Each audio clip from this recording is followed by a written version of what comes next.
ክርስትና እምነት ያለው ሰው እንኳን ካለ በጣም ከቸገረው እኛ እያለን እኮ ወላሂ መቸገር እኮ የለበትም። ለምን ይርበዋል? ማን ነው የፈቀደልን? ስለ ሙስሊም እኮ አይደለም እኔ እያወራሁ ያለሁት። እኛ የዚህች ሀገር ሰዎች እኮ አይደለንም። እኛ እያለን ሰው ሊርበው አይገባም ነበር። እኛ እያለን በባዶ እግር ሰው መሄድ አልነበረበትም። ለምን ስግብግብ ሆነ? መጽሐፍቶቹ እንደዛ ቢሉ በጣም መልካም ነበረ። ክርስትና እምነት ያለው ሰው እንኳን ካለ በጣም ከቸገረው እኛ እያለን እኮ ወላሂ መቸገር እኮ የለበትም። ለምን ይርበዋል? ማን ነው የፈቀደልን?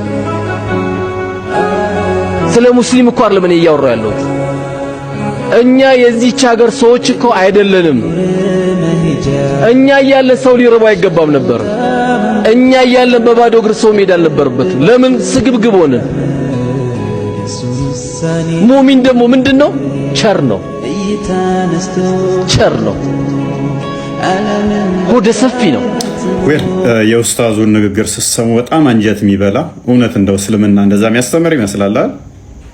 መጽሐፍቶቹ እንደዛ ቢሉ በጣም መልካም ነበረ። ከዚህ በፊት እንዳልኳችሁ የኡስታዝ ብዙ ጊዜ ለሰዎች የሚስማማ ለጆሮ የሚጥም ነገር ግን አስተምሮቱ ለሌለ ይናገራል። ምግብ ክርስቲያኖች መራብ የለባቸውም እኛ እያሉ ልናበላቸው ይገባል አለ። ነብይህ ደግሞ ያለው እንደዛ ሳይሆን በፍጹም ሙስሊም ካልሆነ ወይንም ሙስሊም ላልሆነ ሰው ምግብ እንዳሰጡ ነው ያለው። ማስረጃ ጀሚዓ ተርሚዚ 2395 ላይ don't combine except a believer and don't serve your food except to one with taqwa አማኝ ካልሆነ ጋር ህብረት እንዳታደርጉ ጓደኛ እንዳትሆኑ ሱራ 3:28 ሱራ 5:51 ላይ ቁርአኑም ላይ ስለሚለው አማኝ ካልሆነ ጋር ህብረት አታድርጉ ጓደኛ አትሆኑ ምግባችሁንም አማኝ ላልሆነ ሙስሊም ላልሆነ አላህን ለማይፈራ እንዳትሰጡ ሱራ 5:51 ላይ ክርስቲያኖችና ካይሁዶች ጋር አጋር ወዳጅ ጓደኛ ማድረግ አይቻልም ስለሚል ማለት ነው። ኡስታዙ ግን ምን አለ? እኛ እያለን ክርስቲያኖች መራብ የለባቸውም። ነብዩና ቁርአኑ ደግሞ ምን ይላሉ? ምግባችሁን ሙስሊም ላልሆነ በፍጹም እንዳትሰጡ። መጽሐፍ ቅዱስ ምን ይላል? ሐዋርያው ቅዱስ ጳውሎስ በሮሜ መልእክቱ ምዕራፍ 12 ከቁጥር 17 እስከ 21 ለማንም ስለ ክፉ ፈንታ ክፉን አትመልሱ፣ በሰው ሁሉ ፊት መልካም የሆነውን አስቡ፣ ቢቻላችሁስ በእናንተ በኩል ከሰው ሁሉ ጋር በሰላም ኑሩ። ጠላት ግን ቢራብ አብላው፣ ቢጠማም አጠጣው። ምን ቢራብ ጠላት አብላው፣ ቢጠማም አጠጣው ይላል። ጫማ ተራቅተው መሄድ የለባቸውም፣ ልብስም ማጣት የለባቸውም አለ አይደል ኡስታዙ? ሱራ 9:29 ተፍሲር ኢብን ከሲርን ወይንም ደግሞ ሼኹል ኢስላም ኢብኑ ተይሚያ ምን እንደሚሉ እናንተ አንብቡት። እኔ ግን አንዱ ኡስታዙን ደግመላችኋለሁ፣ አስደምጣችኋለሁ። ክርስቲያን ሁለት ልብስ ካለው ወይንም ደግሞ ሐዲስ ልብስ ከገዛ ሙስሊሙ ነጥቆ የመልበስ መፍት አለው። በሱራ 9:29 በፓክት ኦፍ ዑመር መሰረት እኔ ይህን ልብስ ለብሼ ለምሳሌ አንድ ሙስሊም ከወደደው እኔን አስወልቆ ነጥቆ መልበስ ይችላል። ጫማዬን አስወልቆ በባዶ እግሬ ማስኬድ ይችላል። ሱራ 9:29ን ተፍሲር ኢብን ከሲርን አንብቡት። ቤቴን ከፈለገው አልጋዬ ላይ መተኛት ይችላል። ኡስታዝ ምን እንደሚል አዳምጡት። ይህንኑ ቃል በቃል ያልኩትን እንዲህ ማድረግ መፍት እንዳላቸው ይናገራል። I said, don't greet the Jews and the Christians before they greet you, and when you meet any of them on the roads, force them to go on the narrow side of it. And Imam Malik, he said the same thing as well. In fact, Umar ibn Khattab, who Rasulullah sallallahu alaihi wasallam, he said that if there was to be another Nabi after me, it would be Umar ibn Khattab in his own charter, not charter of United Nations, in his charter with the people of Sham, with those Christians of Sham, in his charter was Kafir and Muslim, they're not allowed to wear the same clothes as one another. If the Muslim, he comes out on the day of Eid and he sees Kafir with nice clothes, the Kafir has to take his clothes off and give it to the Muslims.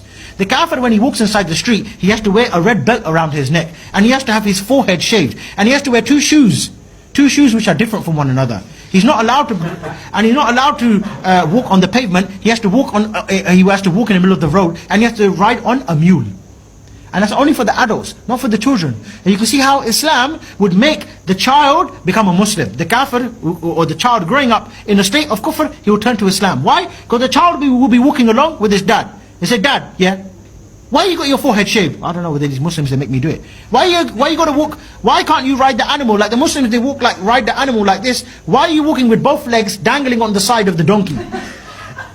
Why is it every time the Muslim comes to you, he asks you for your clothes, you give it? Why is it every time he tells you to get down from the horse, you have to take? እንግዲህ ሰው አንብም እያሉ እንደዚህ ነው ኡስታዞቹ የሚሸውዱት።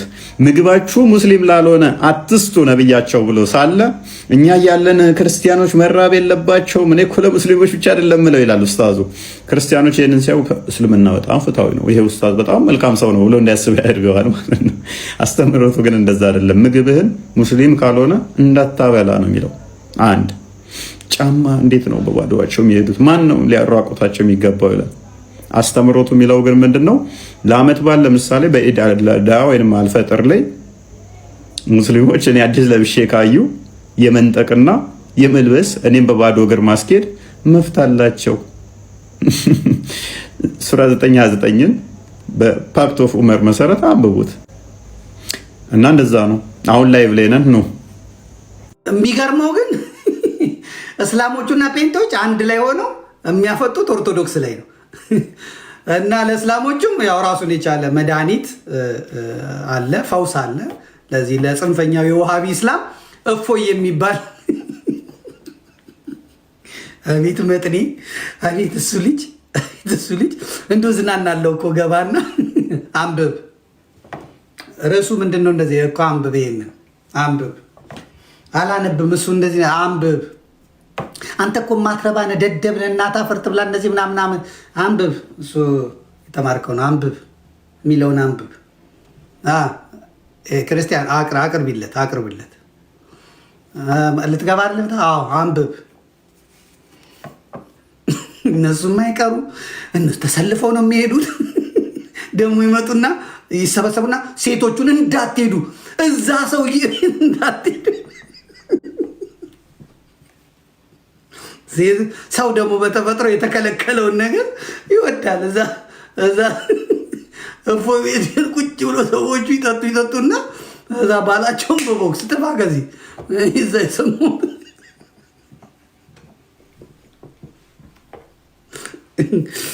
መቼም የሁላ ሰራዊት የዋሃቢ እስላም ሰራዊት ተሰልፎብን አንድ እግዚአብሔር ስራ የመድኃኒዓለም ስራ አንድ የዚህ ቤተ ክርስቲያን አምላክ እኮ ይገርማል።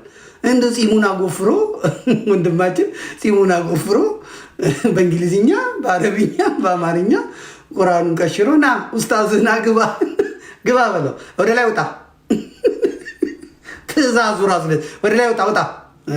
ጥያቄ አለ ወይ መልስ ትመልሳለህ? አዎ ና ውጣ ወደ ላይ። እሺ ይኸው እንደዚህ በምን ላይ ነበር የምትነጋ? አንተ ግን በዛው ሃይማኖት ነህ በጣም ልትመልስ አይደል የመጣው? ግባ ቁጭ በል ወይ ዝም በል ሚውት ያደርገዋል። ዝም በል ስማ። ሲያበዛው ደግሞ ውረድ፣ እታች ወርደ ቁጭ ብለህ ስማ። እኔ የሚመስለኝ እሱ እንደዚህ ይቀመጥና እነሱ ይሰበሰባሉ። ሲያጠፉ ጆሯቸውን እንደ የኔታ ምዝልቅ ዝም በል ግጨን ተናግረን ቀጥል የሚል ነው ይመስለኝ። አንድ እፎይ በእውነት እፎይ አድርጓቸው መንዙማውን ላወጡበት። እፎይ የሚሉትን አይደለም እፎይ የምትቆጣለ እፎይ የሚል መንዙማውን ላ ሰምቻለሁ። በእፎይ መንዙማውን ላ ነው የሰሩለት። በእውነት በጣም ጥሩ ነው። እዚህ ግን ለመናፍቃን መልስ የሚሰጡት ከዘማርያምና ማን ነው? አንድ ልጅ ዘማርያምና ማን ነው? ከሱ ውጭ ያላችሁት ብትደበቁ ጥሩ ነው። እነፈለገ እነማ ተደበቁ፣ ባልተዛሮች ተደበቁ። ግን ወንጌሉ የገባቸው ብሉያቱም ሐዲሳቱም የገባቸው የሊቃውንቱንም መጽሐፍ የሚያውቁ ከሆነ አይቀር እንግዲህ እነሱ ካሉ ቦታውን ለቃችሁላቸው እናንተ ብትማሩ ጥሩ ነው። የራሳችሁን የዩቲዩብ ግሩፕ ፈጥራችሁ አሰጣው ፈለገ አሰጣው አኬ ጨመቀው እንትና ቤት እንትን ተባለ። ይሄ ለእናንተ መዝሙረ ያሬድ መዝሙረ ያሬድ ክበሩልኝ። መዝሙረ ያሬድ ሚስቴን አፋታኝ። እንትና እፎይ ቤት ሰምቻለሁ። ሚስቴን አፋታኝ። አሁን ደግሞ ሌላ ዘዴ አምጥቷል እፎይ። እሱን ነገር በደንብ ሂድበት። ወሃቢያንና ትክክለኞቹን እስላሞች ሁለቱን አስቀምጦ እንደው ጽናቱ እሱ ቁጭ ብሎ እነሱ ይፋጠጣሉ። አላህ መልካለው ፊት የለው ምን አባ ከየት ነው መጣው ብንነጋገርስ እዚህ እሱ ቤት ነው ወይ መነጋገር ያለብን? በውጭ በውስጣችን አነጋገርም ለምን ወደ ውጭ መነጋገር እዚህ እንነጋገር። እሱ እናቴ አሁን መከራከሩን ትቶ ቀጥል፣ አህመድ ቀጥል፣ እሺ ኑረዲን ቀጥል፣ እሺ ሙዘሚል አለ ግባ። አይፎይ እንግዲህ የስራን ይስጥ። እኔ የለውበትም አያገባኝም ግን እነፎይን አግዟቸው። ስለ እውነት የምነግራቸው እነፎይን አግዟቸው። ስደት ላይ ነው ያሉት። ምንድነው ስሙ በዚህ በጊፍትም እንደገናም ደግሞ እነ ቴዶ ዘሩፋኤል እነማ እዛ አሜሪካ ያላችሁ ምናምን ያላችሁ ልጆች ታውቋቸዋላችሁ፣ ጓደኞቻችሁ ናቸው። እናንተ አሁን ካናዳ አሜሪካ የገባችሁ ልጆች ሰብሰብ ብላችሁ ፈለገ አትናቴዎስ መጣ የሆነ ፈለገ ኮፍያውን ላይ ሸልመኛል እኮ ፈለገ እየተናገርኩትም መቼም ከእኔ አይርቅም። ፈለገ ያው ኮፍያ ሸልመኛል። ተመልከቱት ፈለገ አትናቴዎስ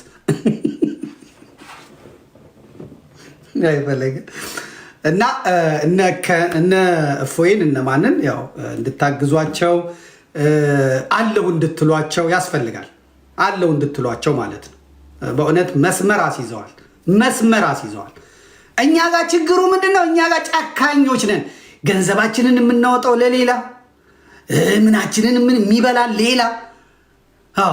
እነዚህ ልጆች በስደት ሀገር በሰው ሀገር ነው ያሉት። አንድ ቀን አላቋረጡ። አንድ ቀን ኦርቶዶክሳውያን ግን ተሰባስበን እንኳን እነሱን እንዲህ ነው አላልናቸው።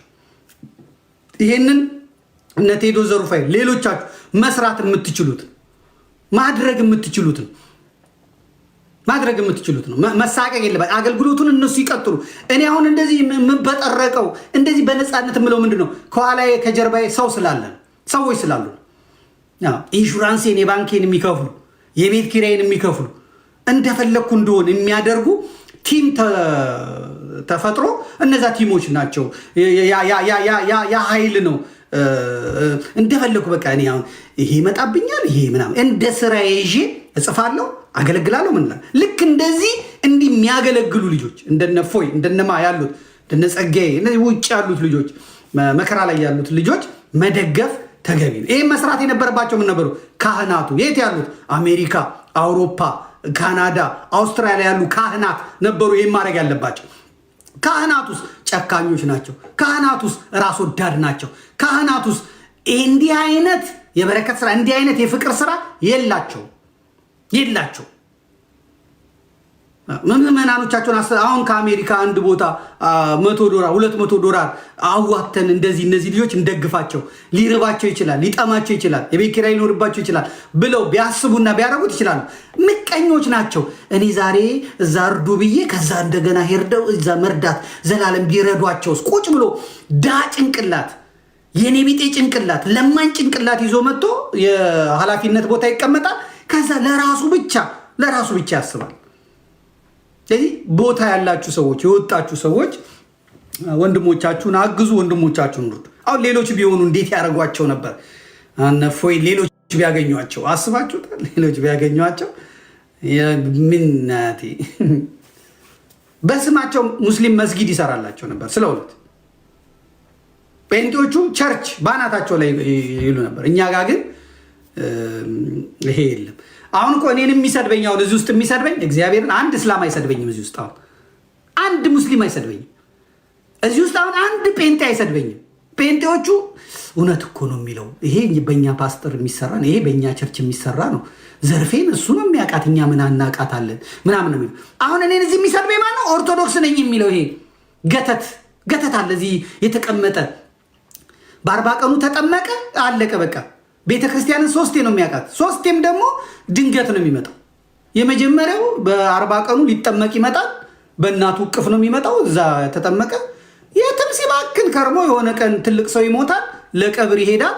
ከዛ እዛ ያያል ቤተ ክርስቲያን።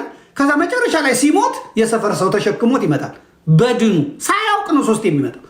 ይሄ ሰው ነው አሁን እዚህ ቁጭ ብሎ እዚህ ምን ብሎ የሚሳደበው ይሄ ሰው ነው።